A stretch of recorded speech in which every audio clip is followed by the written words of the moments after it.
Hello everyone, welcome back to the channel. I hope you are in good health, in good spirits, and walking on the path.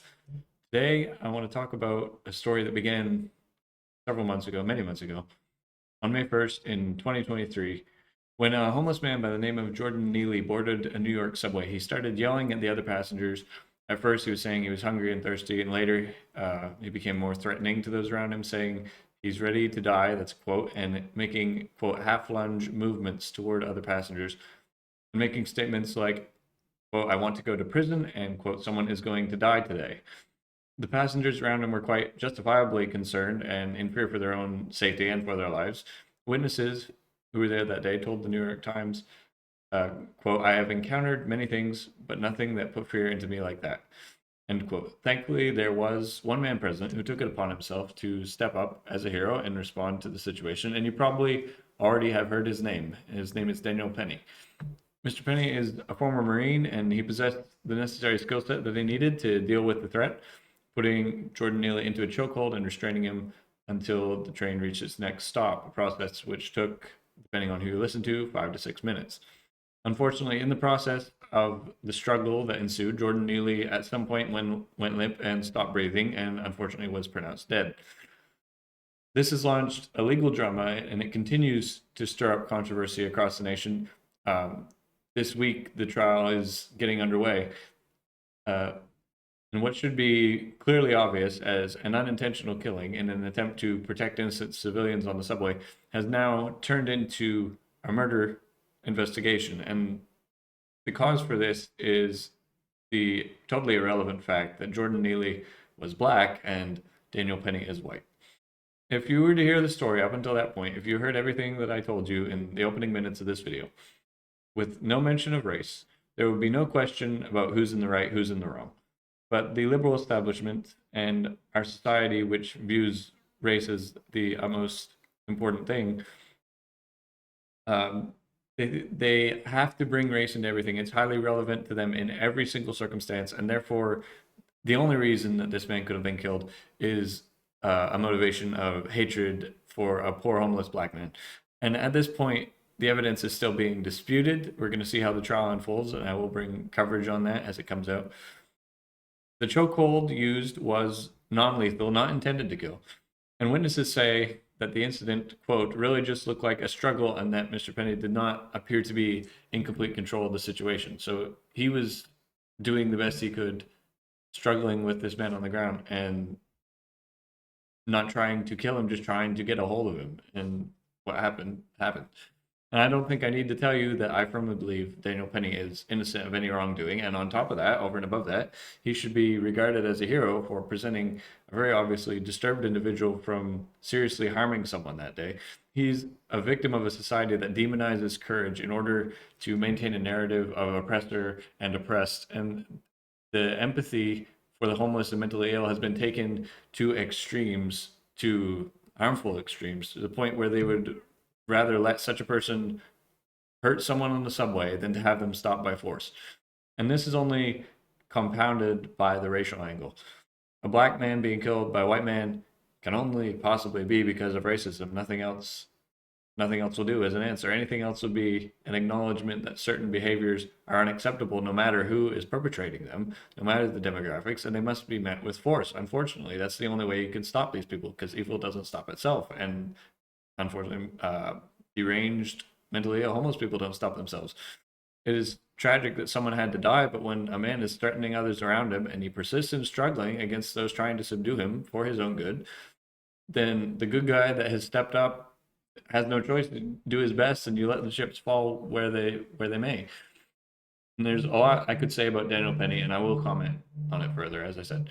That's not the main point I want to focus on today. It's a huge story, but it's also led to these spin-offs, which I find equally interesting and concerning. This situation has cropped up a discussion online about men stepping up in these scenarios in the first place. The main focus of attention, the focal point that brought this all into the public conversation, is from the somewhat well-known Twitter account I Am Yes You Are No, known for his very controversial takes, and I've disagreed with him on many topics. But Elon Musk has hopped on this and reposted it in agreement. This tweet contrasts two images. So I'll show you here. One is a woman telling her own subway story, quoting now, "This man on the subway was repeatedly harassing a woman, being disgusting, invading her space, etc. Tell me effing why. Me and the other women around tried to intervene and tell him off, but all the young, fit guys around just stood silent and looked at the ground." And then on the other side, you see a picture of Daniel Penny in handcuffs being escorted away by police. And the caption above answers the question. It quotes the question again. All the young, fit guys stood silent and looked at the ground because they know what happens when they do something. And Elon tweeted above, said this is why. So the Daniel Penny case has unwittingly become a catalyst for a wave of men claiming that they would step up like he did. They would be willing to do the same thing if they found themselves in a similar situation, but they don't do it or they don't want to do it because they know their lives will be ruined for it. And this sentiment has been roundly mocked by conservatives online, justifiably, pointing out it's just a way for men that have never done anything courageous to feel better about themselves through hypotheticals and fantasy situations. Uh, it's the kind of guy that would say, "Oh yeah, I would totally fought off the guy that was harassing you, but you know the whole Daniel Penny thing, and you should be impressed anyway. Please date me." So it's an excuse for a generation of very soft men to pat themselves on the back and to justify themselves through what they would have done in a given situation. The majority of the men that make claims like this quite likely would not possess the skills to defend those around them in the first place. It's very easy to be brave in your imagination, and that's the only place that their courage exists. Uh, Very ironically, a reason that the men of this generation aren't keeping themselves in top shape and being prepared to handle situations like this is that they don't believe that they have any duty to do that. Another Twitter user created a stir this week. I hesitate to even bring this up, but because it's so much of a troll. But the tweet got popular, so you have to see it too. You owe 0 women on this planet your protection, 0. Um, and the good news is he has been very solidly condemned in his comment section by a lot of conservatives, especially women. And all the top responses are pointing out it's a very good thing that their fathers and husbands don't feel the same way. But he does have people in agreement with him in his comments. Unfortunately, it's a sign of an undercurrent among men that suggests that we don't owe things to women because feminism has caused them to lack any gratitude for it, or because it will lead to criticism like it did for Daniel Penny. And these are the same types of men that would spout out things like chivalry is dead and women killed it. This is the entirely wrong way of thinking about the issue. It is not about what we owe them. We cannot think about this transactionally. Life is not a transaction. They don't have to give us anything. It is our duty. It's simply what we've been designed to do. We are the stronger sex, and we are specifically designed and built, custom made to protect and provide. And while our duty for provision does not extend to everyone, that's communism. You don't have a duty to provide for every single person in poverty, but it does in some measure include your close community, the people closest to you, and if you have the means in the community around you, you do have a duty to them. And the duty for protection is under the same rules. It extends to whoever is in your immediate vicinity and community. And it doesn't matter if you get anything back from it or if you never do, or if the outcome is negative.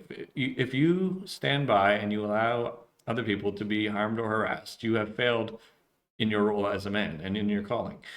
And maybe the reason people don't know how to respond to courage and chivalry is that we stop. Maybe it's the other way around.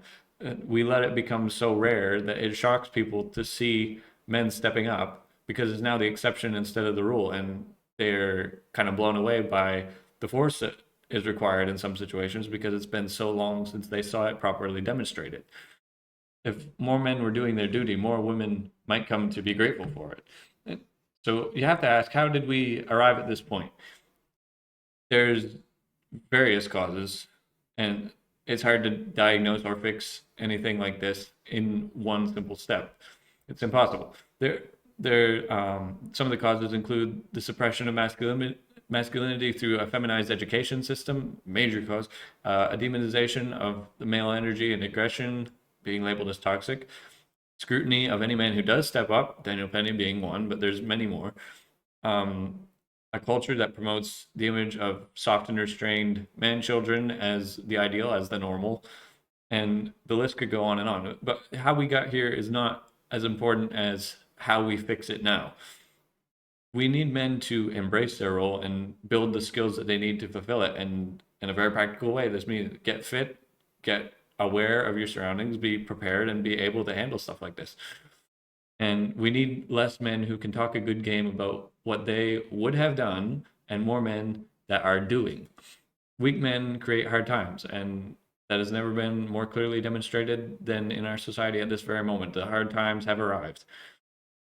And before the times get any harder, we do have the chance. The cycle doesn't have to be drawn out. We can fast forward it. We can do our absolute best and work towards raising an army of strong men to hopefully, God willing, get back to the good times. And if we all do that instead of quibbling about who deserves what, maybe we can see an era where courage is no longer rare and men like Daniel Penny are lauded and awarded as the heroes that they are. So be one of those good men and help us to bring back the good times.